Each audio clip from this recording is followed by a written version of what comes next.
असले तर एक महत्त्वाचं आहे, मी सांगेन की ह्या शहाला पकडलं गेलंच पाहिजे। त्यांनी आमच्या इकडचे प्रदीप नाकोजी यांच्या बाईकवर जी गाडी चालवली आहे, हिट अँड रन मध्ये केलेलं आहे, ते चुकीचंच आहे।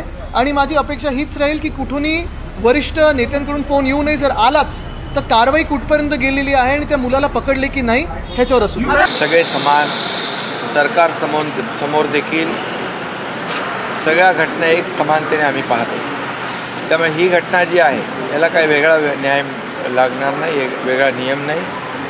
जे होईल ते कायदेशीर होईल।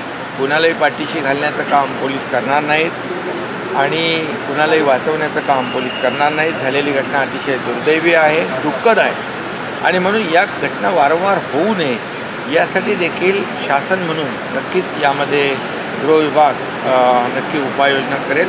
परंतु या केसमध्ये कुणालाही पाठीशी घातलं जाणार नाही एवढंच मी या प्रसंगी सांगतो। कायद्यासमोर सर्व सारखे आहे।